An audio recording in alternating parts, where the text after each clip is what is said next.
हम जिस फैमिली में पैदा हुए हों, फैमिली ऑफ ओरिजिन, हमारी जिस फैमिली में शादी हुई है और हमारे जो क्लोजेस्ट फ्रेंड्स हैं जिनके साथ हमारा एक एनर्जेटिक इंटरेक्शन होता है, ये सारे लोगों में जो भी कुछ है,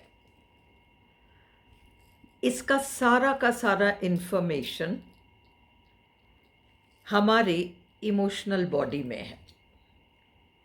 ज़रूरी नहीं है कि इमोशनल बॉडी का वो सारा का सारा इंफॉर्मेशन फिजिकल में उतरा हो, इन द सेंस कि अगर एक परिवार में मान लीजिए डायबिटीज़ है, सपोज मैं एक एग्जांपल दे रही हूँ, डायबिटीज़ है, तो बच्चों में या भाई बहनों में वो इमोशनल बॉडी में इंफॉर्मेशन है। हो सकता है एक भाई को हो, दूसरे भाई को नहीं है, या एक बेटी को है, दूसरे को नहीं है, ऑल दैट इज़ पॉसिबल।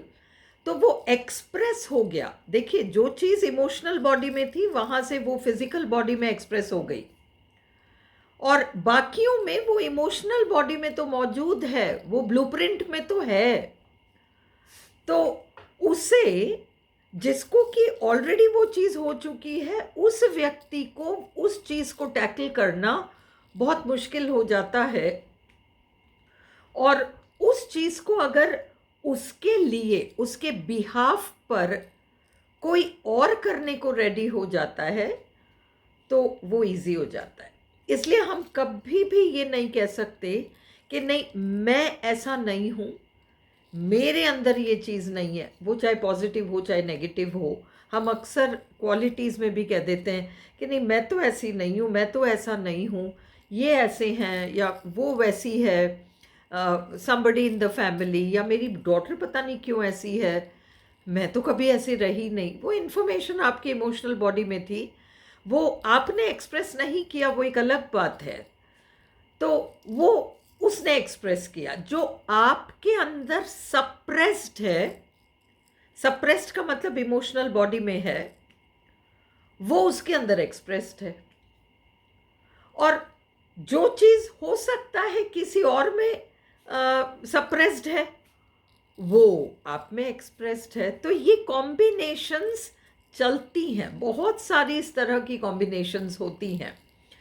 तो इसलिए इस सिस्टम को सीखने के लिए सबसे पहले आपको विलिंग होना होगा इस बात को एक्सेप्ट करने के लिए कि आप जिसको भी हेल्प करना चाह रहे हैं, चाहे वो अगर आपको लगता है नहीं, मेरे लिए कोई भी नहीं कर सकता और मैं ही करने को तैयार हूँ, तो आप सीख के अपने आप को, आपके साथ किसी भी तरह की प्रॉब्लम हो, सारी प्रॉब्लम्स ठीक हो सकती हैं, 100% ठीक हो सकती हैं। वो सब कुछ नहीं, टाइम लगेगा। मैं बार बार इस चीज़ को रिपीट कर रही हूँ, और टाइम इसलिए लगेगा क्योंकि ये एनर्जेटिकली जिस गहराई में है वहाँ तक जाकर आपको हील होने के लिए जो सिखाती हूँ, चाहे वो कोई प्रैक्टिस हो, चाहे वो केवल कुछ बातें समझने वाली बातें हों, चाहे वो कोई प्रोसेस हो, कुछ भी हो, कई सारी चीज़ों का कॉम्बिनेशन होता है।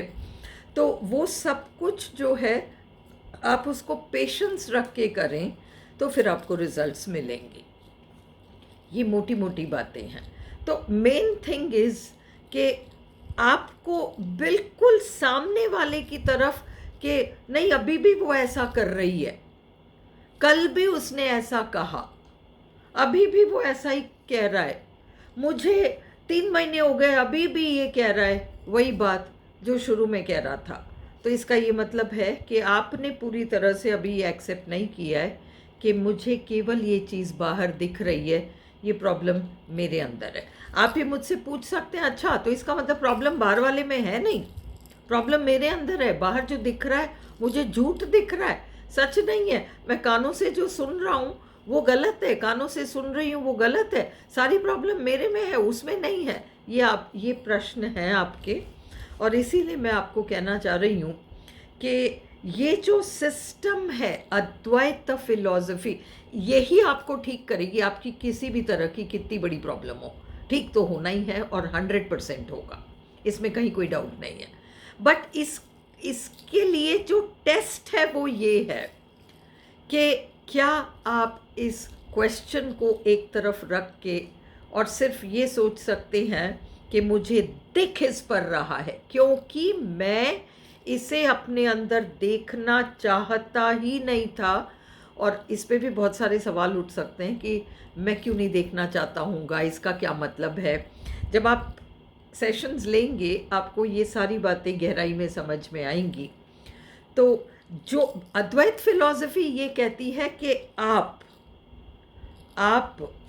Single, I and my God are one, ये तो ठीक है, मैं और मेरा ईश्वर एक, ये तो हम सब मानने को तैयार हैं, मैं और मेरा ईश्वर एक। पर मैं और मेरा भाई एक, मेरे भाई में ये प्रॉब्लम है, आप कह रहे हो नहीं ये प्रॉब्लम आप में है। मेरी बेटी में ये प्रॉब्लम है, आप कह रहे हो नहीं बेटी में नहीं है, आप में है। मैं कैसे मान लूँ कि मेरी बेटी और मैं, उसका बॉडी अलग है, मेरा बॉडी अलग है। हाँ, बॉडी अलग है, इमोशनल बॉडीज तो सेम है, इमोशनल बॉडीज सेम है। प्रॉब्लम इमोशनल बॉडी में है, फिजिकल बॉडी में उसके दिख रहा है, आपके नहीं।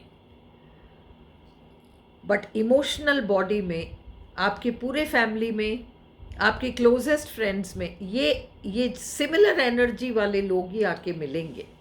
यही आपको लोग 3-3 शादियां कर लेते हैं, करते हैं, है ना। अपन नहीं करते अपनी कंट्री में, वेस्ट में तो बहुत सारा, बहुत ही कॉमन हो गया ये सब।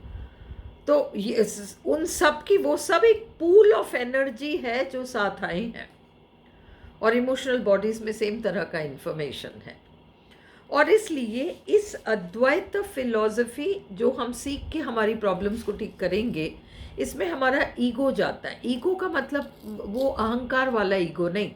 ईगो वो है जो कहती है कि नहीं मैं अलग और ये अलग। हम इस बात को अगर एक्सेप्ट नहीं करने को रेडी कि इमोशनल बॉडीज़ एक हैं, प्रॉब्लम इमोशनल बॉडी में है, प्रॉब्लम इमोशनल बॉडी में होकर इसके फिजिकल बॉडी में दिख रही है, वो कुछ कह रही है, वो कुछ कह रहा है, उसके साथ तो शरीर पे ही प्रॉब्लम दिख रही है, उसके तो माइंड में ही प्रॉब्लम दिख रही है, उसके फाइनेंसेस में प्रॉब्लम दिख रही है, उसके बिजनेस में दिख रही है। वो सब हो सकता है, बिल्कुल दिख रही होंगी, बट दिख रही हैं और प्रॉब्लम है। वो इंफॉर्मेशन आपके इमोशनल बॉडी में अगर नहीं होता तो आप उस प्रॉब्लम को ना तो देख पाते, ना सुन पाते, ना कुछ छू पाते उस व्यक्ति को। Nothing would be possible. ये अद्वैत फिलॉसफी थोड़ी समझने में थोड़ा सा आपको रेजिस्टेंस हो सकता है, नहीं नहीं नहीं, बट मेरी सलाह ये है कि आप थोड़ा सा विचारें इस बारे में और फिर विचार कर आप तय करें कि आपके लिए ये सिस्टम है या नहीं है। अगर आप फील करें कि आपके लिए ये सिस्टम है और शायद आप इसको सीखना चाहेंगे, तो फिर हम इस के लिए आगे बात कर सकते हैं। वो फिर जो भी प्रोफेशनल होगा वो सब होगा। और अगर आप फील करें कि नहीं ये मुझे बहुत हैवी लग रहा है और मैं इसमें नहीं पढ़ना चाहता या मैं इसमें नहीं पढ़ना चाहती, तो वो बिल्कुल आपकी चॉइस है। मैं तो आपको सिर्फ एक चीज़ बता सकती हूँ कि लाइफ का नेचर ये है और लाइफ का पर्पस ये है कि आप ये जानो कि आप कौन है, आप कौन हैं। देखिए, हम बड़े बड़े शब्द सुनते हैं, आत्मबोध, फिलॉसफी में कहते हैं सेल्फ रियलाइजेशन। सेल्फ रियलाइजेशन और आत्मबोध के लिए हिमालय के ऊपर जाकर तप करना तभी आत्मबोध होता है, नॉट एट ऑल। गृहस्थी को छोड़कर हम कहीं बैठे और बिल्कुल वैराग्य मोड में रहे, नॉट ऑल दिस। आत्मबोध का मतलब आप इस चीज़ को समझे, okay I and he she all these are one, the emotional bodies are one. वो इमोशनल बॉडी एक है, अलग नहीं है।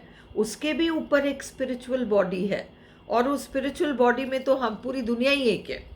अद्वैत यही है।